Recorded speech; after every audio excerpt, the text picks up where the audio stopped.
বান্ধবীরা চল চল, আমার ম্যানেজার আজকে আসার টাইম। তোমরা আগে যদি কেউ আমারে বলো, আপনার ম্যানেজার দেখা যায় যে আগে দেখবা সে যা চাইবা আমি তোমারে তা দিব। সবাই উঠলো সাদে, তাকাই রইছে সিরিয়ার দিকে। কেউ তো আগে কয় না, কিন্তু আম্মাজান নিজেই কয় আমি দেখি লাইছি। বান্ধবীরা কয় আমরা কেউ দেখলাম না, তুমি কেমনে দেখলা? কয় একটু পরে দেখবা 1 মিনিট বাড়ছাও, উবাই চাইয়ে থাকো, ওইদিকে চাইয়ে থাকো, 1 মিনিট এরপরে তোমরা নজরে পড়ো। ঠিকই দেখা যায় 1 মিনিট পরে সবার নজরে পড়ছে। বান্ধবীরা কয়া, ও খাদিজা কেমনে তুমি বুঝলা? এখন তো আমরা দেখেছি, কিন্তু দেখার আগে তুমি কেমনে বুঝলা? আম্মাজান কয় আমি যেদিন তারে দেখেছিলাম মরুভূমিতে, তার মাথার উপরে একটা মেঘের আবর ছায়া দেয়। আজও আমি ওই দিকে তাকায় দেখি একটা মেঘে আবর ছায়া দিয়া কারে নিয়ে আসতেছে। তখনই আমি বুঝে গেছি এই সেই মেঘের আবর, যে আবর আমি আগেও দেখেছি। এই আবরের নিচেই আমার ম্যানেজার। আল্লাহু আকবার। নবীজি আসার পর বান্ধবীদেরকে তিনি পাঠাইলেন, একটু যাও, যায় কও মুহাম্মদ রে, একটু যায় কও আমারে কেমন লাগে। আমি তো বিয়া করতে রাজি, বিয়াতে সে রাজি নি। বান্ধবী একজন যায় কও মুহাম্মদ তোমার মালিক রে তোমার কেমন লাগে? আল্লাহ নবী কই মালিক রে তো ভালোই লাগে। কয় না ভালোই লাগে কইতেছি না, ভালো তো লাগবে, মানে তোমার কেমন লাগে? আল্লাহ রাসূল কয় ভালো তুই লাগে। কারে তুমি তো বুঝতেছো না, মানে তোমার কেমন লাগে? আল্লাহ রাসূল কইতেছে কি কইবেন আপনি? কইলেন এমনি বান্ধবী কয় তোমার মালিক তোমারে বিয়ার প্রস্তাব দিছে। আল্লাহ রাসূল কইতেছেন কথা সুন্দর, প্রস্তাবও ভালো, কিন্তু আমার গার্ডিয়ান আছে, আমার চাচা আমার গার্ডিয়ান। আমার চাচার সাথে না জিগে আমি কিছু বলতে পারবো না। এই কথা কইয়া রাসূল চাকরি সাইরা বাড়ি চলে আইছেন। আয়া চাচারা বলতেছেন চাচা যান, চাকরি আমি আর করতাম না। কেন? কয় মহিলা অনেক ভালো, কিন্তু বেশি সুবিধা না। কেন? কউনি আমার বিয়ার প্রস্তাব দিছে। পরের দিন আম্মাজান নিজে রাসূলের বাড়ি চলে আসছেন। চাচা আমি আপনার কাছে ভিক্ষা চাই, ভিক্ষা। আবু তালিব বলতেছে খাদিজা তোমাকে ভিক্ষা দেওয়ার মতো কিছুই তো নাই। কিন্তু আম্মাজান কয় না, আপনার কাছে আছে, এমন জিনিস আছে যেটা আমি চাই। কোন জিনিস? কয় আপনার ভাতিজা মুহাম্মদ, যদি আপনার ভাতিজার বউ আমার আপনি বানান, আমি সারা জীবন আপনার বাড়ির উঠান জারো দিমু। নবীজির কাছে চাচা চলে আসলো, এসে ভাতিজা, খাদিজা নিজেই তো চলে আসলো। ভাতিজা ভাতিজা আর ফিরাই দিস না, জীবনে অনেক কষ্ট করছি রে বাবা, কত অভাবে গেছে, এক বেলা খাইছি আর এক বেলা খাইছি না। ভাতিজা অন্তত তুই বিয়াটা কর, বিয়ার উসিলায় আমরার অভাব অন্তত দূর হইব। রাসূল কয় চাচা বিয়া যখন আপনি এতই পাগল, আচ্ছা আমি রাজি আছি, তবে গিয়া কও শর্ত আছে 3টা। শর্ত কয়টা? 3 শর্ত কইয়ে বয়ান শেষের দিকে দিয়ে আসবে। শর্ত হইল কয়টা? 3টা। আল্লাহ রাসূলের চাচা আসছে, আয়েশা বলতেছে খাদিজা আমার ভাতিজা বিয়াত রাজি হইছে, তবে শর্ত আছে। রাসূল যুবক হলেন, 25 বছরের যুবক, নবীজি চাকরি করবেন। আল্লাহ নবীর ভাল লাগে না বেকার থাকতে। চাচা আবু তালিব রে বলতেছেন চাচা আমার একটা কাম ধরাইয়া দেন, আমি বেকার ভালা পাই না। রাসূলের চাচা আম্মাজান খাদিজাতুল কুবরা রাদিয়াল্লাহু তাআলা আনহা, মক্কার সবচেয়ে ধনী নারী, আন্তর্জাতিক মানের ব্যবসায়ী আম্মাজান খাদিজাতুল কুবরা, যার আন্ডারে অনেক মানুষ চাকরি করে, ওনার বাড়িতে রাসূলকে নিয়ে হাজির হলেন। খাদিজা তোমার ফ্যাক্টরিতে কোনো চাকরি আছে নি? আম্মাজান বলতেছে আপনি আমার ফ্যাক্টরিতে চাকরি খুঁজেন, অথচ আপনি কুরাইশ বংশের সম্মানিত একজন মানুষ। কার জন্য? নবীর চাচাকে আমার ভাতিজার লাগে। এই যে আমার ভাতিজাটা বেকার থাকতে পছন্দ করে না, ভাতিজায় কইতেছে একটা চাকরি দিতাম। এখন তোমার কাছে আইসে একটা চাকরি আছে নি? আম্মাজান বলেন আমার কাছে এই মুহূর্তে কোনো চাকরি নাই, তবে কয়েকদিনের জন্য একটা চাকরি নিতে পারবে। আমার বকরি রাখাল ছুটিতে আছে, এই কয়েকদিন চাইলে এই কামটা করতে পারবে, কিন্তু আমি দিতাম না, কারণ চাকরিটা বেশি সম্মানজনক না। আর আপনারা কুরাইশ বংশ আরবের ভিতরে সবচেয়ে সম্মানী, আপনার ভাতিজার জন্য এই চাকরি মানায় না। আল্লাহর নবীর চাচা বলেন, হ ঠিকই তো, ছাগল রাখালে আমার বাতিজা আবার করে কেমনে? ঠিক আছে বাতিজা, চলো রক্ত বেচে তোমারে খাওয়াইমু, চাকরি লাগতো না। কিছু দূর যাওয়ার পরে আল্লাহর নবী কয়, চাচা আমি বেকার থাকতে পারবো না, চাকরি কর্ম হালাল যদি হয় কোন কর্মই আমি ছোট চোখে দেখি না। চাচা গো আপনি যান, যায় বলেন আমি ছাগল রাখালিটাই করব, কারণ এটা হালাল। আল্লাহ নবী শিখাইছেন, যুবক ছোট্ট ব্যবসা করো, পানের দোকান দাও, মুড়ি বেচো আর চানাচুর বেচো, যদি সেটা হালাল হয় কখনো কর্মকে ছোট চোখে দেই না, কারণ কর্ম ছোট না বড় এটাই আমারে বাদ দেয় না, আমারে রিজিক দেন কে? আরো জোরে, আরো জোরে। দোকানে রিজিক দেন আল্লাহ দেয়, মাতে না বাবা, কুন্তলের মানুষ বুঝতেছি, দোকানে রিজিক দেন আল্লাহ দেয়, এটা কইতে কোনো দোষ গুনাহ হইব না। কেউ যদি মনে করে আমি দোকানও না গেলে পরে বা আমার দোকান থেকে আমার রিজিক আয়, তাইলে তো তার ইমান থাকতো না। দোকান তো একটা উসিলা, ঠিক না? জোরে খাও, দোকান একটা উসিলা, কাজ হলে একটা উসিলা, রিজিক দেয় কারা? আল্লাহ। এজন্য তোমার ব্যবসায়ীটা ছোট না বড়, যদি হালাল হয় কখনো ব্যবসারে কর্মরে ছোট চোখে দেখতে নাই। রাসূল নিষেধ করেছেন, কর্ম কর্মই, কাজ কাজই। হারাম যদি হয় যত বড় হোক, আল্লাহ রাসূলকে এর ভিতরে বরকত নাই, ঠিক না? সুদখোর যত কোটি টাকার মালিক হোক, রাসূল বলে এর সম্পদে বরকত নাই। সুদখোর তার নিজের জীবদ্দশায় হয়তো ভিক্ষা করব, নয় তার ফুলায় ভিক্ষা করব, নয় তার নাতি ভিক্ষার জুলি লয়ে আসবো। আল্লাহ রাসূল বলছেন হারামের ভিতরে বরকত নাই। সুদখোরের সম্পদ খুব কাছাকাছি, অল্প সময়ের ভিতরে ধ্বংস হবে। ইয়ামহাকুল্লাহু রিবা ওয়া ইউরবিস সাদাকাত। আল্লাহ বলেছেন সুদখোরের সম্পদ ধ্বংস হবে। আমি আপনি দেখি হারাম পথে যারা টাকা কামায়, এরা অল্প দিনে আঙ্গুল ফুল্লা কলা গাছ হয়, টাকা দিন দিন খালি বাড়ে। আর আল্লাহ বলতেছেন আমি দেখতেছি কমে, আল্লাহ দেখে কমে, আমি আপনি দেখি বাড়ে। এবার আপনারা কোন, কার দেখা ঠিক? আমার আপনার দেখা ঠিক না আল্লাহর দেখা ঠিক? আমি আপনি আজ দেখি কাল দেখি না, আগামী কাল এই আপনাদের গ্রামের হালত কি হইতেছে কেউ জানি না, এরপরের দিনে খবরও জানি না, বর্তমান জানি ভবিষ্যৎ জানি না। অতএব আমাদের সামনে সম্পূর্ণটাই অন্ধকার, কিন্তু আল্লাহর সামনে ভবিষ্যৎ বলতে কিছু নাই, সব বর্তমান, ঠিক না?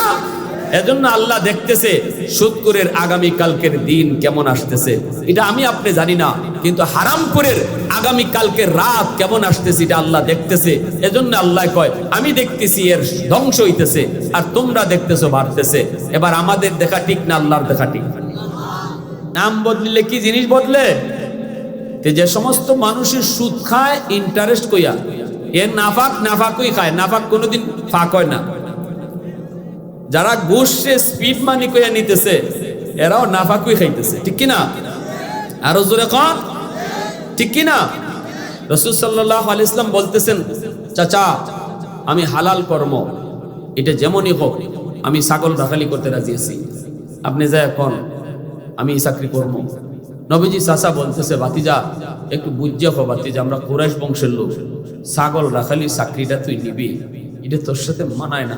রাসূল কয়, চাচা আবারও বলতেছি, হালাল কোন কর্ম এটারে কোনোদিন হেয় করতে নাই, এটা ছোট হোক, কাজটা তার ছোট হোক, এই ছোট কাজের বিনিময়ে আল্লাহ বরকত বাড়াইয়া দিবে যদি হালাল হয়, ঠিক কিনা?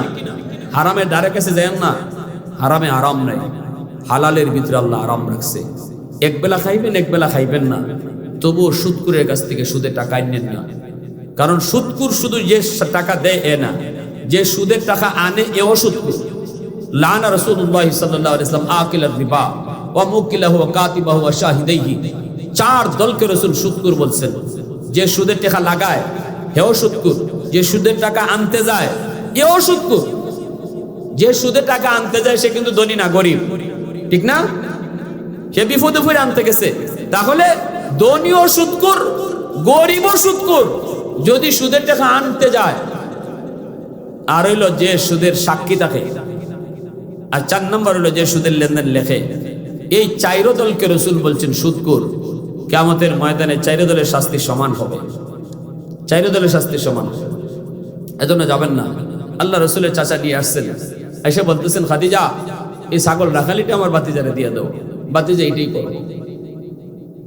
অল্প দিনের জন্য নবীজি চাকরি নিলেন। এইদিকে মায়ার নবী দয়ার নবী তিনি ছাগল রাখালি শুরু করলেন। নবীজি দায়িত্ব নেওয়ার পর ছাগলগুলির চেহারা দিন দিন সুন্দর হতে লাগলো। ফেটটা মোটা কইরা ঘাস খাইয়া বাড়িতে আয়।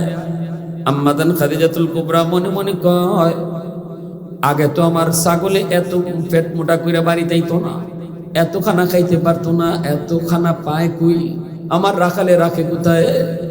এত সুন্দর অল্প দিনের ভিতরে ছাগলগুলি চেহারা হয়ে গেল, নাদুস নদুস হয়ে গেল বডিটা। ছাদের উপরে উঠছেন, নবীকে একটু দেখবেন, তিনার এই রাখালকে দেখবেন। আল্লাহর নবী আম্মাদানের আন্ডারে চাকরি নিছেন, তখন কিন্তু বিয়া শাদী হয় নাই। নবী 25 বছরের যুবক, আর আম্মাদান খাদিজাতুল কুবরা তখন 40 বছরের একজন রমণী। যদিও 40 বছরের, কিন্তু মক্কার, শুধু মক্কা নয় আরবের সবচেয়ে সুন্দরী ছিলেন আম্মাদান। আল্লাহু আকবার জোরে কও। এবং মক্কার মানুষ ওনাকে তোয়াহেরা কয়ে ডাকতো। তোয়াহেরা, পুত পবিত্র, যেমন সুন্দরী তেমন ছিলেন একদম নিখুঁত, কোনো স্পট নাই, কোনো দাগ নাই, চরিত্রে কলঙ্কের কোনো দাগ নাই। এমনকি মক্কার যুবকরা ওনার দিকে চোখ তুললে তাকাইতো, ডরাইতো। আল্লাহু আকবার জোরে কও। মক্কার এমন কোনো মানুষ ছিল না যে মানুষ ওনার দান সদকা পায় নাই।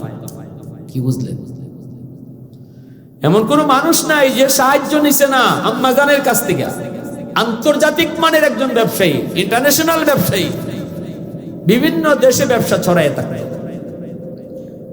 তিনি উঠলেন বাড়ির ছাদের উপরে, উইটা নবীকে দেখবেন কোথায় নবীজি ছাগলগুলি রাখেন দেখবেন। হঠাৎ করে আম্মাজান তাকে দেখেন, হায় হায়, আরবের এই উত্তপ্ত মরুভূমির ভিতরে সূর্যের তাপ কি পরিমাণ! এই মরুভূমিতে আমার রাখাল ছাগল রাখালি করে যে জায়গায় বসে বসে, ওই জায়গায় তার মাথার উপরে একটা মেঘের আবর তারে ছায়া দিতেছে। মেঘের আবর নবীকে ছায়া দিয়া রাখছে। আম্মাজান এই দৃশ্যটা দেখছেন, আর দেখতেছেন এই গরমের ভিতরে মায়ার নবীর দুইটা বিষাক্ত সাপ ফনা দইরা বাতাস দিতেছে। বাতাস তাকায় দেখি আমার নবীর রাখাল নবীজি তিনি ছাগল রাখালি রাখেন করেন না, নবীজির ছাগলগুলি রাখালি করতেছে দুইটা বাঘ। আল্লাহু আকবার জোরে কও। দুইটা বাঘের ছাগল রাখালি করে। নবীজি বয়ে রয়েছেন, মাথার উপরে মেঘে আবর দে। এই দৃশ্যটা দেখার পরে আম্মাদান সিদ্ধান্ত নিলেন নবীকে তিনি আর রাখালিতে রাখবেন না, আমার রসুলকে তিনি চিফ ম্যানেজার বানায় দিবেন। ঘোষণা দিলেন পুরা স্টাফ নিয়ে বৈশা, সমস্ত স্টাফদের সামনে বললেন আমি চিফ ম্যানেজার বানায় দিলাম মুহাম্মদকে। আল্লাহর নবীকে তিনি চিফ ম্যানেজার বানায় দিলেন। কিন্তু কোনো ম্যানেজারই এই প্রস্তাব মানতে রাজি হয় না। সবাইকে আমাদের প্রেস্টিজ দেয়, আমরা এটা মানি না। এইদিকে আম্মাদান রসুল্লে বলেন আপনি সিরিয়া চলে যান 90 দিনের জন্য। এদিকে আমি সামলাইতেছি আন্দোলন যেটা হইতেছে, কর্মচারীদের ভিতরে আন্দোলন আমি দেখতেছি। আপনি 90 দিনের জন্য সিরিয়া চলে যান। রসুলকে 90 দিনের জন্য সিরিয়া পাঠাই দিয়েছেন। আমার রসুল নিতে চান নাই। রসুল বলছেন আপনি আমার এই দায়িত্বটা দিয়েন না, এত বড় দায়িত্ব দিয়েন না, আমি মাত্র জয়েন করছি, সবকিছু বুঝি না। আম্মাদান বলে আপনার বুঝতে হবে না, যা দেখবার আমি দেখছি। আল্লাহু আকবার। চলে গেলেন সিরিয়া। এদিকে ম্যানেজার রেসাইজ করে লিখছেন আম্মাদান, চাকরি করলে করো, না করলে রাস্তা কোনো। সবাই চুপচাপ চাকরি জয়েন করে রাখছে। 90 দিন পরে রসুল আসবেন। আম্মাদান দিন দিন রসুলের প্রতি খালি দুর্বল হইতেছেন। রসুলের চরিত্র, রসুলের আখলাক, রসুলের সৌন্দর্য, রসুলের আমানতদারি সব দেখতে আম্মাদান দুর্বল হয়ে পড়েছেন। ভিতরে ভালোবেসে ফেলেছেন। চরম পর্যায়ের ভালোবাসা কলিজায় ঢুকে গেছে। আম্মাজানকে বিয়ে করার জন্য তৎকালীন সময়ে রাজা কুলারা লাইন ধরা ছিল, বড় বড় শিল্পপতি কোটিপতিরা লাইন ধরা ছিল। তিনি কাউকে বিয়ের জন্য রাজি হন না। 2 জন স্বামী আগে মারা গেছে, সিদ্ধান্ত নিয়েছেন আর বিয়ে বসবেন না। কিন্তু আমার রসুলের প্রতি তিনি নিজের থেকেই দুর্বল হয়ে পড়ছেন। 90 দিন পরে যখন নবী চলে আসবেন, তিনি বান্ধবীদেরকে নিয়ে আবার ছাদে উঠলেন। বান্ধবীরে চল চল, আমার ম্যানেজার আজকে আসার টাইম। তোমরা আগে যদি কেউ আমারে বলো, আপনার ম্যানেজার দেখা যায় যে আগে দেখবায়, সে যা চাইবায় আমি তোমারে তা দিব। সবাই উঠলো সাদে, তাকাই রইছে সিরিয়ার দিকে। কেউ তো আগে কয় না, কিন্তু আম্মাজান নিজেই কয় আমি দেখি লাইছি। বান্ধবীরা কয় আমরা কেউ দেখলাম না, তুমি কেমনে দেখলা? কয় একটু পরেই দেখবা, 1 মিনিট বাড়ছাও, ওই বাই চাইয়ে থাকো, ওইদিকে চাইয়ে থাকো, 1 মিনিট এরপরে তোমরা নজরে পড়ো। ঠিকই দেখা যায় 1 মিনিট পরে সবার নজরে পড়ছে। বান্ধবীরা কয় ও খাদিজা, কেমনে তুমি বুঝলা? এখন তো আমরা দেখেছি, কিন্তু দেখার আগে তুমি কেমনে বুঝলা? আম্মাজান কয় আমি যেদিন তারে দেখেছিলাম মরুভূমিতে, তার মাথার উপরে একটা মেঘের আবর ছায়া দেয়। আজও আমি ওই দিকে তাকায় দেখি একটা মেঘে আবর ছায়া দিয়া কারে নিয়ে আসতেছে। তখনই আমি বুঝে গেছি এই সেই মেঘের আবর, যে আবর আমি আগেও দেখেছি। এই আবরের নিচেই আমার ম্যানেজার। আল্লাহু আকবার। নবীজি আসার পর বান্ধবীদেরকে তিনি পাঠাইলেন, একটু যাও, যায় কও মুহাম্মদ রে, একটু যায় কও আমারে কেমন লাগে। আমি তো বিয়া করতে রাজি, বিয়াতে সে রাজি নি। বান্ধবী একজন যায় কও মুহাম্মদ, তোমার মালিক রে তোমার কেমন লাগে? আল্লাহ নবী কই মালিক রে তো ভালোই লাগে। কয় না ভালোই লাগে কইতেছি না, ভালো তো লাগবে, মানে তোমার কেমন লাগে? আল্লাহ রাসূল কয় ভালো তুই লাগে। কারে তুমি তো বুঝতেছো না, মানে তোমার কেমন লাগে? আল্লাহ রাসূলকে দিছে কি কইবেন আপনি কইলেন। এমনি বান্ধবী কয় তোমার মালিক তোমারে বিয়ার প্রস্তাব দিছে। আল্লাহ রাসূল কইতেছেন কথা সুন্দর, প্রস্তাবও ভালো, কিন্তু আমার গার্ডিয়ান আছে, আমার চাচা আমার গার্ডিয়ান। আমার চাচার সাথে না জিগে আমি কিছু বলতে পারবো না। এই কথা কইয়া রাসূল চাকরি সাইরা বাড়ি চলে আইছেন। আয়া চাচারা বলতেছেন চাচা যান, চাকরি আমি আর করতাম না। কেন? কয় মহিলা অনেক ভালো, কিন্তু বেশি সুবিধা না। কেন? কউনি আমার বিয়ার প্রস্তাব দিছে। আল্লাহ নবী চাচা কয় বেটা তাহলে তো তোর কপাল খুলছে। ইজাত কপাল কয়জনের আছে? রাসূল কয় চাচা আমার কপাল লাগে না, আমি এটা হয় না, উনি অনেক বড়, উনি অনেক বড়, অনেক সম্পদের মালিক উনি, কই আর আমি কই, এটা হয় না। ওনার আন্ডারে চাকরি করি, আবার বিয়া করি কেমনে? মানুষে কেমনে কিতা কইব? চাচা কয় ঠিক আছে বাতি যা, চাকরি আর লাগতো না বাবা, তুই থাক, তোর রক্ত বিচ্ছা খাওয়াইবো, থাক। পরের দিন আম্মাজান নিজে রাসূলের বাড়ি চলে আসছে। চাচা আমি আপনার কাছে ভিক্ষা চাই, ভিক্ষা। আবু তালিব বলতেছে খাদিজা তোমাকে ভিক্ষা দেওয়ার মতো কিছুই তো নাই। কিন্তু আম্মাজান কয় না, আপনার কাছে আছে, এমন জিনিস আছে যেটা আমি চাই। কোন জিনিস? কয় আপনার ভাতিজা মুহাম্মদ, যদি আপনার ভাতিজার বউ আমার আপনি বানান, আমি সারা জীবন আপনার বাড়ির উঠান জারো দিমু। নবীজির কাছে চাচা চলে আসলো, এসে ভাতিজা, খাদিজা নিজেই তো চলে আসলো, ভাতিজা আর ফিরাই দিস না, জীবনে অনেক কষ্ট করছি রে বাবা, কত অভাবে গেছে, এক বেলা খাইছি আর এক বেলা খাইছি না। ভাতিজা অন্তত তুই বিয়াটা কর, বিয়ার উসিলায় আমরার অভাব অন্তত দূর হইব। রাসূল কয় চাচা বিয়া যখন আপনি এতই পাগল, আচ্ছা আমি রাজি আছি, তবে গিয়া কও শর্ত আছে 3টা। শর্ত কয়টা? 3 শর্ত কইয়ে বয়ান শেষের দিকে দিয়ে আসবে। শর্ত হইল কয়টা? 3টা। আল্লাহ রাসূলের চাচা আসছে, আয়েশা বলতেছে খাদিজা আমার ভাতিজা বিয়াত রাজি হইছে, তবে শর্ত আছে। আম্মাজান কয় 100টা শর্ত দিল রাজি আছে। নবীজির চাচা আবু তালিব আয়েশা কয় ভাতিজা খাদিজা 100 শর্ত দিলেও রাজি আছে, বাটা 3টা না আরো 2-1টা বাড়ায়া কর। রাসূল কয় চাচা বাড়ানি লাগবে না, 3টেই যথেষ্ট। বয়ে দিছে।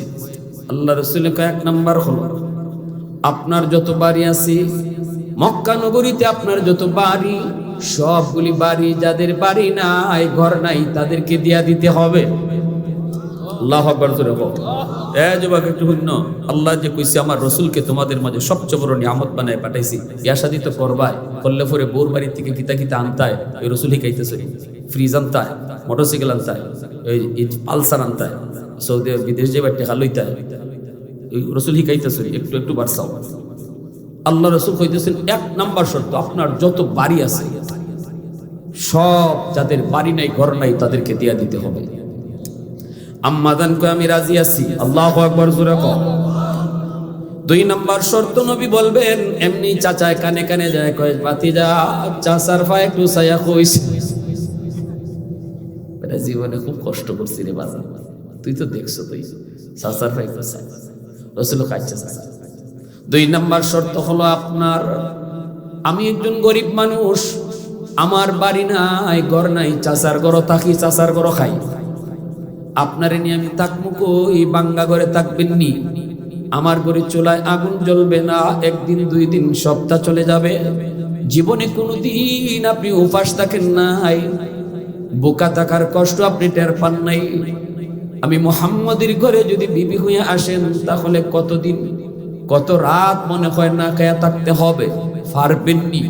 আম্মা জান কয় আমি সারা জীবন না খায়া থাকতে রাজি আছি। আই হাবিবে কিবরিয়া তুম पर सलाम, आए हमारे दिलरुबा तुम पर सलाम, आए इमामुल अंबिया तुम पर सलाम, आए हमारे दिलरुबा तुम पर सलाम।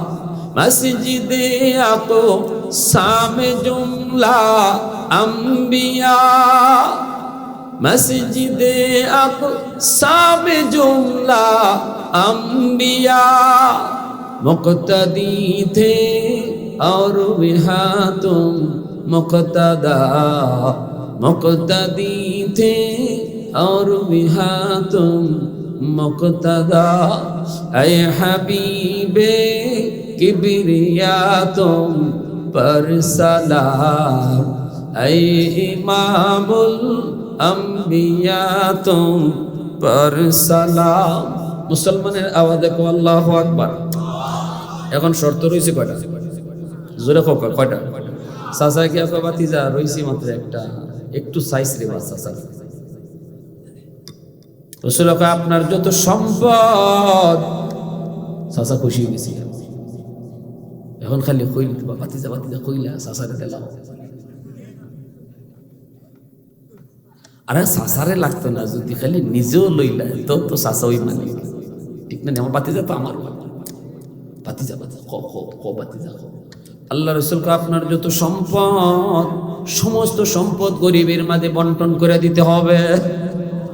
আল্লাহু আকবার। আম্মা জান বলে আমি এক পায়ে রাজি আছি। আল্লাহু আকবার জোরে কও। তিনটা শর্ত আম্মা জানি মাইনা নিলেন, কিন্তু চাচা আবু তালিবে কয় ভাতিজা তোর বিয়া তুই কর, আমি গেলাম। এই যে আল্লাহ রাসূল বিয়া করলেন, রাসূল বিবি সাহেবের সব সম্পদ, একটা সুতাও রাসূল রাখছেন না বরবারি। আর আমি কই ফালসার সারা বিয়া হইতো না, মাতো না খালি মাতো। যৌতুক নেওয়া হালাল না হারাম? সবাই কইছে না, রুগী আছে না? না রুগী আছে, আছে। যৌতুক নেওয়া হালাল না হারাম? এ যুবক, যে গরো যৌতুক খামাইলো এই গরো আলো ধা ফামাইছে, বিষাক্ত সাপ সব রে মাইরা যাইব। এজন্য যুবক যারা বিয়া শাদী করছো না, যারা করবার তো করে লিছো, খাম্বা নাই লিছো, আনলেও আনি লিছো, না আনলেও খাম ওই গেছি। যারা করবায় নিয়ত করো, গুড়াইয়াও যৌতুক খাইতাম না, এমনেও না এমনেও না, ঠিক না নি? হ্যাঁ, আপনার মেয়ে অত্যই থাকবো, আপনার মেয়ে অত্যই টেলিভিশনটা দেখবো, আপনার ফুরি অত্যই খাটো কমাইব।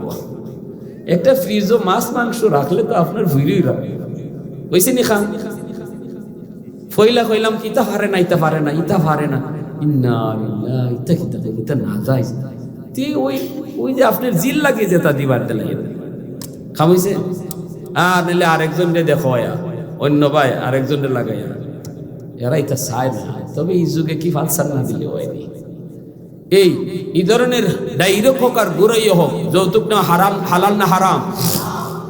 সমাজের যুবকরা যদি নিয়ত করে লায় যে আমরা যৌতুক নিতাম না, গোটা সমাজ ভালো হয়ে যাব, ঠিক না? যুবকরা নিয়ত করিলি, তোর যুবকরা আব্বা আম্মারে কইতো, বাপরে কইতো, আব্বা এটা চাইও না, এটা নিও না। যৌতুকে কোনোদিন ঘরে শান্তি আনে না, শান্তি আনে না। তা আমরাও যৌতুক নেই দিকে জামাইয়ের কন্যার মায়া, কন্যার বাবা হয় মোহর লেখো 20 লাখ, ঠিক না? নিজে রাখো মোহর লেখো 20 লাখ, কেন কম কয় 1 টাকাও কম হইতো না, ভালসার দিছি না, ঠিক কিনা? নিজে রাখো, ইবাই তুমি নিবা, হিবাই তোমার আটকাইব। তবে মনে রাখো, এই 10 লাখ 20 লাখ 12 লাখ 15 লাখ মোহরের টাকা দিবার ক্ষমতা নাই, হ্যাঁ 14 গোষ্ঠী মিললেও 1 লাখ, হ্যাঁ লেখাইছে 10 লাখ 12 লাখ, এটা কিতা দেওয়ান লাগে না? খয়রা দেওয়ান লাগে না, সারাইব আল্লাহ কিয়ামতের মাঠে। একবারে সেচ্চে বাইর করব যারা মোহরের টাকা না দিয়ে মারা দেয়। মোহরের টাকা পরিপূর্ণ সুদ না করে যে স্বামী মারা দেব, এই স্বামীর বিরুদ্ধে হাসরের ময়দানে বউয়ের মামলা হইব, সবচেয়ে বড় মামলা, জটিল মামলা। এত কলজার টুকরা বউ, কলজা সিবাইয়া খাওয়াইছো, কলজা কাটতে খাওয়াইছো, এই বউ হাসরের মাঠে জামাইরে চিনতো না, 1 টাকাও ছাড় দিত না মোহরের, 1 টাকা, 1টা টাকাও ছাড় দিত না।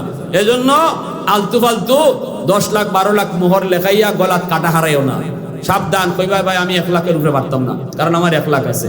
আর যদি কন্যার বাপে মনে করুন যে না মোহরের টাকা বেশি না লেখলে আমার বুড়ির কোন সময় তালাক মেরে বই, ঠিক নেই। তবে শূন্য রাখো, 20 লাখ না 1 কোটি দিলেও তালাক যে দেওয়ার, হে মোহরের টাকার পাশে চাইয়া তালাক দেন। আমার জানা মতে মোহর যত বেশি হইছে অত তালাক আরো বেশি খাইছে, নানি শুদ্ধার তালাক খাইছে। আর সুন্নতি বিয়া যত আনো হইছে, মোহরে ফাতিমি দিয়া সারা জীবন সুখের সংসার চলছে, মোহরের টাকায় তালাক আটকায় না। এজন্য সাবধান, বিয়া শাদী একটা বরকতের বিষয়, বরকতরে নষ্ট করেন না যুবক ভাইরা। এটা সারা জীবনে সুখ শান্তি জড়িত বিয়ার সাথে, এটা খেলনা না, এটা একটা ফুতুল খেলা না, এটার সাথে আমার ভবিষ্যৎ প্রজন্ম জড়িত। আমার রসুলের আদর্শের কিছু আলোচনা শুনাইলাম যে আমার রসুল এত বড় ধনী একজন নারীরে বিয়া করছেন, কিন্তু তার একটা সুতাও নিজে নিচুনি না। আমরা কারা কারা এই আমল করতে রাজি আছি? একটু হাত তুলে আল্লাহরে দেখা।